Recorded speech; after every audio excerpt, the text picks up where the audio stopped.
Seth Meyers, the sharp-witted anchor of late night whose monologues have long served as a scalpel dissecting the absurdities of American politics and culture, stepped into the spotlight with a passionate monologue that cut straight to the heart of a brewing crisis in the world of late-night television.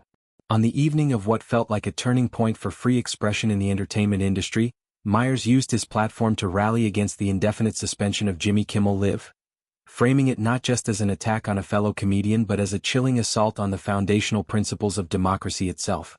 With the studio lights casting a warm glow on his signature glasses and rumpled suit, Meyers leaned into the camera, his voice a blend of wry humor and unyielding resolve, declaring that the move by ABC executives was nothing short of a pivotal moment in our democracy. It was a statement that resonated far beyond the confines of 30 Rock, echoing through the corridors of NBC, CBS, and every newsroom where the specter of censorship loomed large. Meyers, no stranger to the slings and arrows of political ire, wove personal anecdotes with broader societal warnings, reminding viewers that the very freedoms they held dear were under siege from the very leaders who swore to protect them. The genesis of this uproar traces back to a segment on Kimmel's show that dared to tread where few late-night hosts had ventured before. An unflinching critique of the current administration's regulatory overreach and what Kimmel described as a slippery slope toward authoritarian whispers in the Oval Office.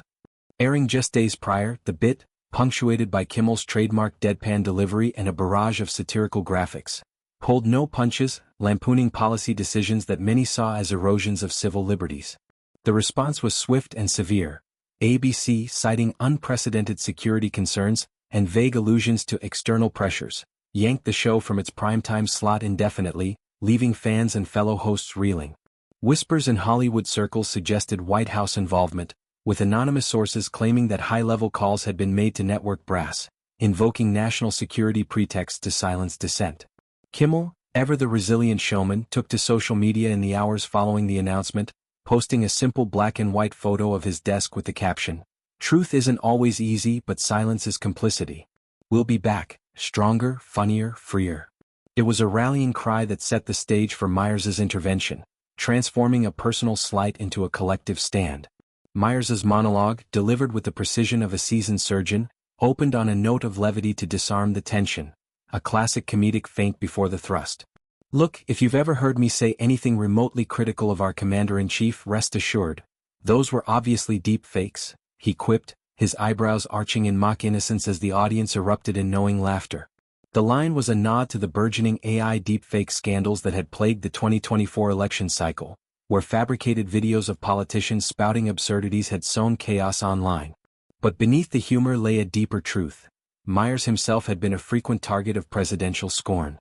Donald Trump, in particular, had taken to Truth Social and Fox News appearances to lambast Meyers as a failing NBC hack, whose ratings were lower than his IQ, especially after a particularly scathing "A Closer Look" segment eviscerating the handling of post-election litigation. "He's got that Obama-era smugness. Total disaster." Trump had thundered in one rally rant, a clip that Meyers now replayed on a split screen, his deadpan narration turning venom into vaudeville. "It's touching, really. I mean, who needs Emmys when you've got the endorsement of the guy who once called windmills silent killers?" Transitioning seamlessly from jest to Jeremiah, Meyers pivoted to the core of his defense, the sanctity of free speech as the lifeblood of comedy and democracy. "It is a privilege and an honor to call Jimmy Kimmel my friend," he intoned, his tone shifting to one of genuine warmth, "in the same way that it's a privilege and an honor to do this show every night.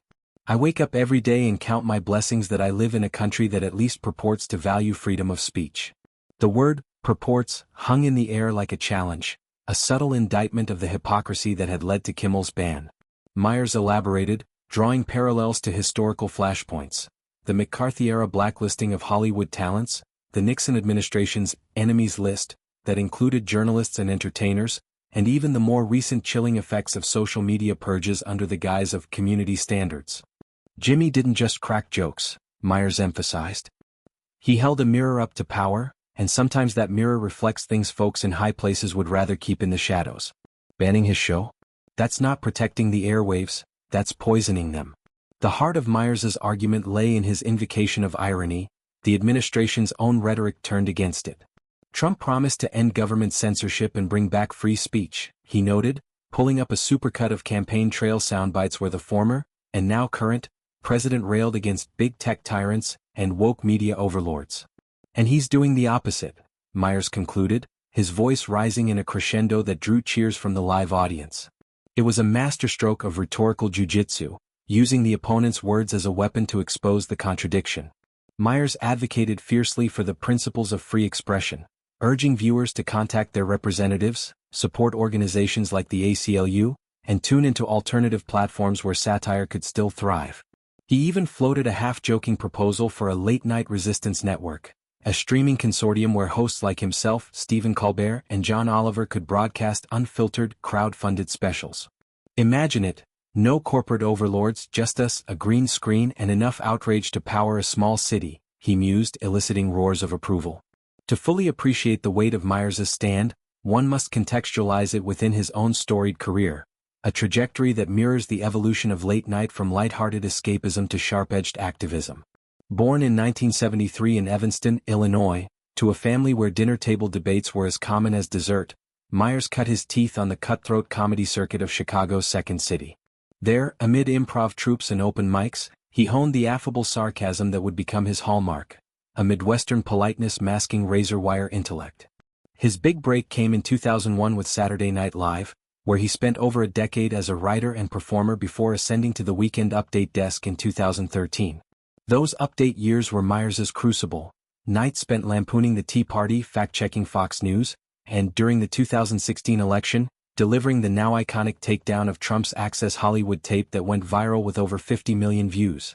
"Grab him by the, wait, is that allowed on network TV?" he'd quipped, turning scandal into satire and earning a Peabody Award for excellence in broadcast journalism.